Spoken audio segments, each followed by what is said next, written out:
እኔ ሳዝሽ ወተት እንኳን ቢሆን ትተሽሽ ማለት አለብሽ። እምቢ ብያለሁ እንዴ? ያናገርኩሽ እኔ ነኝ። ምን እሱን ታይዋለሽ? ቲና ግን ትንሽ ሰከን ብትይ የተሻለ አይመስልሽም? ከዚህ ቤት መንቅሬ ሳላስወጣሽ እምልሽን ነገር ሁሉ እሺ ማለት አለብሽ። ተጠባባቂ ሚስት ለልጅ ማዘጋጀትሽ ጊዜው እኮ አይታመንም። ተጠባባቂ ያስፈልጋል አይመስልሽም? እኔ ልጅ ይሄ ከትልቅ ሰው አይጠበቅም። ረጅም እድሜ ስኖር የገባኝ ነገር ታማኝ ሆኖ የሚቀጥል አንድም ሰው እንደሌለ ነው። የኛም ሆኖ የሚቀጥል ንብረት እንደሌለ ነው።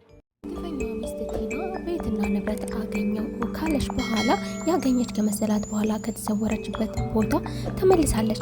አመላለሷ፣ አነጋገሯ፣ ሁኔታዋ ግን የሆነ ፊውዝ ያካተለች። ዳንኤል አባባ ቁልፉን አጠገቡ አስቀምጦለት ጋደም ሲል ጠብቆ ቁልፉን በማንሳት ወደ መኝታ ክላሳቸው በመሄድ በሩን የቁም ሳጥኑን እየከፈተ አባባ ይደርስበትና ያፍራል። የሚያደርገው ቅጡ ሲጠፋው እኔ እኮ ቼክ ላደርግ ብዬ ነው ወረቀቱን ይላል። እሱ ግን ቁልፍ ተሳስተሃል፣ ማድረግ ከፈለግ ያውናንካ ቁልፉን በማለት ያዋርደዋል። እሱም በቃ አባዬ ተሳስቻለሁ፣ አጥፍቻለሁ፣ ይቅርታ በማለት አስከትሎም ደግሞ ግን እውነቱን ይጠይቀዋል። እውነት ለቲና ቤቱን አልሰጣትም በማለት ጥርጣሬውን የሚጠረጥረውን ነገር ጠይቀዋል። እሱም ያምንለታል። አዎ እኔ ታማኝነቷን ለማረጋገጥ ብዬ ሰጥቻታለሁ፣ እሷ ግን ሰጣት አንድ ቀን እንኳን አላደረችም። ልጄ አንተ የፈራ ትመስላለህ፣ ለምንድነው የፈራኸው ብሎ ሲጠይቀው እኔንም የምትዋሽኝ ይመስለኛል። እሱ እንግዲህ 4 ሚሊዮን ብር አገኛለሁ ብሎ እየጠበቀ ነው። እንግዲያውስ ብሩን የምትጠብቅ ከሆነ ብሩን ማግኘት የምትፈልግ ከሆነ አሁንም ሚስጥሩን እንድትጠብቅ እፈልጋለሁ። አንተ ሚስጥሩን በመጠበቅ ተባበረኝ፣ እኔ ደግሞ ገንዘብህን እሰጥሃለሁ።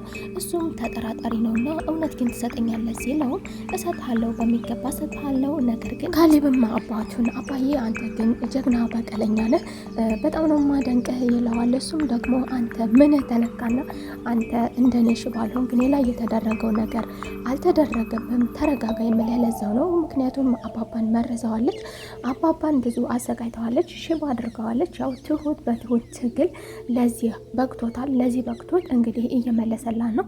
እንደነሱ ክፉ ባይሆንም እንግዲህ በህልም ዓለም እንድትቃዥ አድርጓታል። ካሌብም የልጁ ሁኔታ ግን በጣም እየገረመኝ ነው፣ የማይሆን አጣብቂኝ ውስጥ እየገባ ነው እያለም እንግዲህ ካሌብ እሱ ደግሞ ብዙ ነገር እየሰሩበት እሱ ደግሞ ለእሱ ማዘን ይጀምራል። እሱ እኔ ታዲያ ምን ቲና ከቆይታዎች በኋላ ሰክራ ወደ ቤት ተመልሳለች። ወደ ቤትም እንደተመለሰች ዳኔን አቅፋ ሰላም ስትል ባለቤቷን ካሌብንና አባባን በጥፍሯ ነበር ሰላም ያለቻቸው። እነሱም በጣም በሁኔታዋ ተገርመዋል። ገንዘብ ካገኘች በኋላ በእጅጉ ጨልላለች። ዳንኤልም የቅርቧ የሆነው ሰው እንግዲህ አቅፋት የሚተኛ የነበረ ሰው ለእሱም ተአምር ሆኖበታል።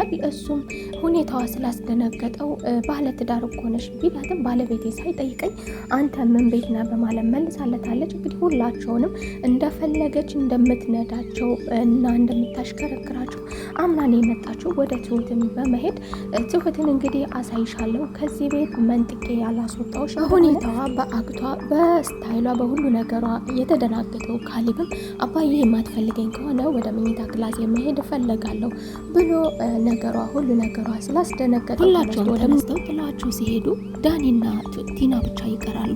ዳኒም በሁኔታውም እሱም ስለተገረመና ስለደነገጠ አንቺ ግን የት ነበርሽ? ምንድነው የተፈጠረው? ምንድነው የሆንሽው? ግን ያቃጠልሽና ለመሆኑ ምንድነው የሆንሽው? ምንድነው የበላሽው? ወደ ራስሽ ተመለሺ ቢላትም የኔ ፍቅር ምንድነው የሚያስፈራ? ከዚህ በኋላ እኮ ቤቱ የኛ ነው። የቤት ባለቤት ሆነናን የምንፈልገውን እንወስዳለን፣ የማንፈልገውን ጥለን እንሄዳለን በማለት በኩራት እሱንም ታናግረዋለች። እባክሽ ተረጋጊ፣ እባክሽ በፈጠረሽ እያለ እሱ ወደ ራሷ ሊመልሳት ይፈልጋል። ምክንያቱም እሱ እንደተበላች ያውቃል። እሷ ደግሞ ይህንን እንኳን ለመናገር ፈልጎ የምነግርሽ ነገር አለኝ ቢላትም እንዳትናገር እንኳን የምንም ያህል ሚስጥር ነው ቢባልም እንኳን እሱ እባክሽ ተረጋጊ ለማለት በትንሹ ለማሳወቅ ፈልጎ ነበረ። ላናግርሽ እፈልጋለሁ ቢላትም እሷ ግን ቦታም ካልሰጠችው ደስታዬን ልታበላሽብኝ ነው፣ ደስተኛ ነኝ አልፈልግም፣ ጭራሽ ስራዋ ሁሉ አልበቃታልና ደግሞ ባለቤቷ በሷ የተማረረውና የተደናገጠው በሁኔታዋ ወደ መኝታ ክላሱ ገብቶ መጽሐፍ ይዞ እያነበበ ዝም ብሎ ነበረ። ገባችና ጭራሽ ካንተ ጋር መተኛት አልፈልግም፣ እሱም ሶፋ ላይ ለመተኛት ነው የመጣሁት ትለዋለች። እሱም ደግሞ ታዲያ እኔ ምን ልተባበርሽ? እኔ ምን እንድረዳሽ ፈልገሽ ነው? እሷም ልንገረ ብዬ ነው እሱ እኔ እኮ ቀደምሽኝ እንጂ እኮ ልልሽ ነበር ከዚህ ሁሉ ጊዜ በኋላ መጥተሽ ወደ ቤት ተመልሰሽ መቼም ከኔ ጋር ትተኛለሽ ብዬ እኔም አልጠበቅኩም። ስለዚህ መሄድ ትቻለሽ ሲላት ለምን እንደዚህ ተመለሰልኝ? ለምን አተኝም አልተባልኩም፣ በግድም በውድም አልተለመንኩም በማለት እየተመናቀረች እንግዲህ ንቀት መሆኑ ነው እያለች እያበደች ትራሷን ይዛ ወደ ሳሎን ሲመጣ ሳሎኑ ላይ አንሶላ ትራስ አለና ግራ ተጋብቶ እሷም ደግሞ በዚህ ሁኔታ ደህና አደርክ ማለቱ ቢቀር እንኳን እሱ ሲመጣ በሁኔታው ተደናግጧል። አንሶላው በትራሱ ሁሉ ነገር እያየ ምን ተፈጥሮ ይሆን ምን እያደረገች ነው ይቺ ልጅ በማለት ላይ እያለ እሷ ትገባለች። ደህና አደርክ ማለቱም ቀርቶ እንዴት አደርሽ የኔ ልጅ ይላታል። ደህና አደርክ ትልና ትገላመጣለች አባባን። እሱም በሁኔታዋ ተደናግጦ የኔ ልጅ ምን ሆነሻል ከልጄ ጋር ደህና አይደላችሁም እንዴ ብሎ ቢጠይቃትም ምላሿ ያስጠላ ነበረ። ምላሿ ያልተጠበቀ ነበረ። የኔ ልጅ እሺ ልጄ አስቀይመሽ እንዴ ምንድን ነው ብሎ ቢጠይቃትም እንደ አባት ሆኖ ሲጀመር እኔ ነኝ እሱ ነው እኔን የሚያስቀይመኝ እኔ ነኝ ያስጠላኝ እኔ ከልጅ ጋር መተኛት አልፈልግም በማለት እንግዲህ ለአባት የማይባል ነገር ከፍ ዝቅ እያደረገች ልጁን ትነግረዋለች። እሱም የኔ ልጅ ተረጋጊ፣ ትዳር አይደለም እንደ የያዛችሁት ተይ ብሎ ቢመክራትም ልትመክረኝ ባልሆነ እኔ እናት አባትም መክሮኝ አያውቅም ልትመክረኝ እንዳትሞክር በማለት ታገላምጠዋለች። ያ ሁሉ አባዬ ስትል የነበረው ስትጎትተው የነበረው ሁሉ ቀርቶ አልገባኝ ምን እየሆንሽ ነው ቢላትም ትንሽ ቆይቶ ይገባል በማለት አባባን ገፍትራለች። ዳንኤልም ከአባባም ጋር እንዴት እንዳወራች ስላወቀ ወደ እሷ በመመለስ ቲና ምን ሆነሽ ነው? ተረጋጊ፣ እንድንነጋገር እፈልጋለሁ ብሎ እንኳን ሊያናግራት ቢፈልግ እሷ ምንም ቦታ አልሰጣትም። ፈታ ስል የከረምኩት ፈታ ማለት ነው የምፈልገው፣ ምንም ደስታዬን የሚያበላሽብኝ መጥፎ ነገር መስማት አልፈልግም በማለት ዳኒንም ልትቀበለው አልቻለችም። ዳኒ መነጋገር አለብን ብሎ ረግጧት ሊያናግራት ሲል እሷ ቅድሚያ እኔ መናገር እፈልጋለሁ በማለት እንግዲህ እሷ የምትፈልገው ከካሌብ ጋር መፋታት እንደሆነ ትነግረዋለች። እሱም በጣም ይደነግጥና አታምጣው ስለው አምጥቶ ቆለለው ብሎ ቢመልስላት ቆይ እኔ ግራ የገባኝ ነገር አንተ ይሄንን አይደል እንዴ የምትፈልገው? እንዴት እንደዚህ ትላለህ? እሱም ተረጋጊ ይላታል። ሁኔታዎቹን ባልተጠበቀ መንገድ እየወሰድሻቸው ስለሆነ ተረጋጊ ቢላትም ወደ ቀልብሽ ሁኚ ቢላትም እሷ ግን እያበደች ነው። የሆነ ነገር የቃመች የወሰደች ሁሉ ትመስላለች። ዳንኤልም ተረጋጊ ባለበትም ምን እንደሚያናድደኝ ታውቃለህ? ተረጋግቼ ተቀምጬ ተረጋጊ የሚሉ ሰው አባባ ቲናና ዳንኤል አንድ ላይ ተቀምጠው ኤዱ ስልክ ትደውላለች ለአባባ። አባባም ስልኩን ሲመልስ አሎ የኔ ልጅ ኤዱዬ ብሎ ነበር የመለሰው። በዚህ ሰዓት ዳኒ የሚገባበት ቅጡ ይጠፋል። ዳንኤል እንግዲህ ሚስቴ ናት እህቴ ናት እያለ ሁለቱንም ስለሚቀባጥር አሁን ደግሞ በቲና ፊት ኤዱ ስትደውል ለሱ ትልቅ መቃወስ ነው። እሱም በጣም ይደናገጣል፣ ያቁነጠነጠዋል። አባዬ ደህና ነህ ይላል። ስልኩንም እንደዘጋ አናግሮ ከኤዱ ጋር ተነጋግሮ እንደዘጋ እሱም ሁኔታው ስለሚያስታውቅበት ቲናም ዘወር ብላ ደህና ነህ ትላለች። እሱም አባዬ ደህና ነህ ይላል በተደጋጋሚ። የኔ ልጅ ደህና ነኝ ታውቃታለህ፣ ልጄ ኤዱ ናት ልጄ ማለት ናት ይላል። አዎ ብሎ ሸፈንፈን አድርጎ ያልፋል። እኔ ልጅ ነኝ እንዴት ትላለች ደግሞ ቲና ዘውር ብላ እኔ ለመሆኑ ልጅ ነኝ ስትል ከፈለግሽ ልጅ ነሽ ካልፈለግሽ በማይሆን በህልም ዓለም ገንዘብ የነቀለችው ቲና አልረጋጋ ስላለች በሁኔታዋ ደግሞ የተደናገጠው ዳንኤል እኔ ሰዎችን ገንዘብ እንደሚቀይር አምናለሁ፣ ነገር ግን ያንቺ መቀየር ደግሞ በጣም ነው የሚያስደነግጠው።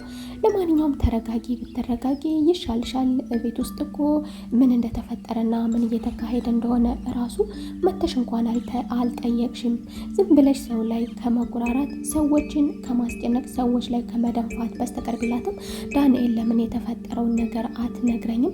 እሱም የተፈጠረውን ነገር እኔ አልነግርሽም፣ ነገር ግን ግልጽ ነው ሁሉም ነገር ሚስጥር አይደለም የተገለጸ ነገር ነው። አንቺ ወደ ቀልብሽ ሁኚ፣ ለመረጋጋት ያብቃሽ እንጂ የተደበቀ ነገር የለም። በመጀመሪያ የፈረደባትንም ትሁት እያመናጨቀች ትጠራትና አሁን ቡና እንዲፈላልኝ እፈልጋለሁ ትላታለች። እሷም እሺ አንዴ የጀመርኩትን ነገር ልጨርስ ብቻ ተረጋጊ ጠብቂኝ ብትላት ለምን ይሄ ተመለሰልኝ እኔ አደርግልኝ ብልሽ ከዚህ በኋላ ወተትም እንኳን ቢሆን እኔ አድርጊ ያልኩሽን እንጂ ማድረግ ያለብሽ ዘወር ብለሽ ሌሎችን መመልከት የሌሎችን ሀሳብ መቀበል የለብሽም ያለበለዚያ ከዚህ ቤት አሁኑኑ መንጥቄ ነው ማስወጣሽ በማለት ትሁት ላይ ትደነፋባታለች። በዚህ የተደናገጠችው ትሁትም አባባን ዘወር ብላ ስታየው እሱም በአይኑ ሁለታቸውም እንግዲህ በሚግባቡበት ቋንቋ በምልክት ምርጫዋን ሶፋ ላይ መተኛት ያደረገችው ቲና አሁን ደግሞ ጠግባለች። ሶፋ ላይ መተኛት አልተመቸኝም፣ ሶፋው አልበቀኝም፣ ስለዚህ አንተ ውረድና ሶፋ ላይ ተኛ፣ እኔ አልጋ ላይ መተኛት እፈልጋለሁ ስትል ያለ ማፈር በድፍረት ነበር ባለቤቷ እንደዚህ ያናገረችው። እሱም በካሌብም ትላንት ባጠፋው ነገር ይቆጫል። ትላንት ያባየ ክፍል ነበር። አባዬ እናንተ ከሰፊው ከእኔ ክላስ ሆኑ፣ እኔ ብቻዬን ስለሆን ለእኔ ትንሿ ክላስ ትበቃኛለች ብሎ ያኔ የለቀቀ ካሌብም እኔ ስራ ስሰራ ስለዋልኩኝ አሁን በጣም ደክሞኛል፣ ከአንቺ ጋር መጨቃጨቅ መነጋገር አልፈልግም፣ ውጭልኝ ብሎ ይመነጥቃታል። እሷም ያለመንከኝ እንደው ከእግሬ ወድቀ ያለመንከኝ እንደው ምን አለች ትላለህ፣ ያልሰራሁልህ እንደሆነ እኔም ጭራሽ ውጪ እንዴት ትለኛለህ? ምን ጭቅጭቅ አድርገው ጥለው ትሄዳለህ። አቅበዘበዛት ቴናም ለአባባ ልጁን እንደማትፈልገውና መፍታት እንደምትፈልግ ልጁን እንደጠላችሁ ትነግረዋለች። አባባም አንቺ የማትፈልጊው ከሆነ ለልጄ የምትሆን አንዲት ጥሩ ልጅ አለች፣ ስለዚህ ያችን ማጣት የለበትም በማለት ይነግራታል። እሷም ይሄንን ይመለስልኛም ብላ አልጠበቀችም ነበር። ያለቅሳል እባክሽን ለልጅ እያለ እሱም ልጁም ያለቅሳሉ ብላ ነበር የጠበቀችው። እንዴት ደነገጥሽ ምን አስገረመሽ ብሎ ቢላትም እሷ ምን የማይተገረምኩት ለልጅ ተጠባባቂ ሚስት ማዘጋጀት ነው የገረመኝ፣ ይሄ ትክክል ነው ትላለህ። እሱም አንቺ ታዲያ ምንድን ነው እያልሻለሽ? አንቺ ካልፈለግሽ ስለዚህ ልጄ ያችን ልጅ ማጣት የለበትም፣ ልጄ ጊዜው ስለማይታመን ተጠባባቂ ያስፈልጋል፣ ምን ይመስልሻል ብሎ ቢመልስላት አባባ በጣም ተናዳ ይሄ ከትልቅ ሰው አይጠበቅም በማለት ዳንኤል ጋር በመሄድም የተፈጠረውና ከአባባ ጋር የተነጋገሩትን ተአምራዊ ንግግር ለዳንኤል ልትነግረው ትጠራዋለች። ዳንኤልም ምንድነው የተፈጠረው ሲላት ብታይ ዛሬ የተፈጠረውን ትልቅ ነገር ብነግር ትለዋለች። እሺ ንገሪኝ ምንድነው ብሎ ሲጠብቅ እንግዲህ ለአባባ ልጁን መፍታት እንደምፈልግና እኔ ከካሌብ ጋር መኖር እንደማልፈልግ ነግሬው ነበር። ታዲያ የሽማግሌው አስገራሚና አስደንጋጭ መልስ ደግሞ ግርም ያለኝ እኔ ልጅህን አልፈልግም ብለው ጭራሽ ተጠባባቂ ሚስት ለልጁ እንዳዘጋጀ ነገረኝ ስትለው ይሄ ሰውዬ ያሟል እንዴ ምን እየተፈጠረ ነው ይላል። እሱ ማንን እንደሚያዘጋጅለት ስለጠረጠረ እና ስለሚፈራ ያሟል እንዴ እንዴት እንደዚህ እያለ ሰውየው ላይ ይደነፋበታል። እሷም ቆይ ምንድነው እኔ የማላውቀው የተፈጠረ ነገር አለ እንዴ ንገረኝ ብላ ትይዘዋለች። እንደዛ አይደለም አንቺ መጀመሪያ መቃወስሽን አቁሚ፣ ወደ ራስሽ ተመለሽ፣ እያደረግሽ ያለሽው ነገ ጧት ይቆጭሽ። ያሰበው ነገር እንደፈለገው ያልሆነለት ዳንኤልም አንዴ እሷን አንዴ ካሌብን አንዴ አባባን መለመኑን ቀጥሏል። ቲናን ተረጋጊ፣ ምን እያደረግሽ ነው? ትዳርሽን መፍታት የለበሽም፣ የምንፈልገውን ነገር እስከምናገኝ ድረስ እያለ ቲናን ይለምናታል። ቆይ አንተ ግራ የገባኝ ነገር የማልወደው ሰው ጋር እንዴት ነው የምኖረው? ኑሪ እያልከኝ ነው እንዴ? እስካሁን ኑር ያለው አልፈልግም፣ ይበቃኛል፣ አሁን መፋታት ፈልጋለሁ እያለች እሷ አልፈልግም ትላለች። እሱ ደግሞ እንድትቀጥል ያስገድዳታል፣ ይለምናታል። ከእሷ ደግሞ አለፈ ብሎ ደግሞ አባባ ጋር መፋታት የለባቸውም እያለ ከአባባ ጋር የማይሆን ድርቅና ድርቅ ይላል።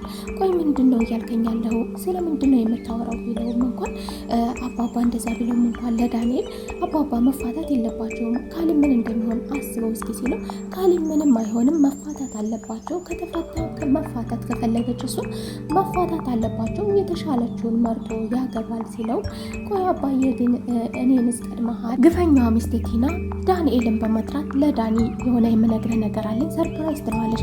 ዳኒ ምንድነው የምትነግርኝ? እባክሽን ተረጋጊ፣ የማይሆን ነገር አታድርጊ፣ ብዙ ነገር አጥፍተናል፣ ስለዚህ አሁን በመጨረሻ ሰዓት እንዲሳካልን ተረጋጊ ቢላትም አዳምጪኝ ቢላትም እና ጭራሽ ከማዳመጥ ይልቅ እሱ ያለውን አለመስማት መርጣለች።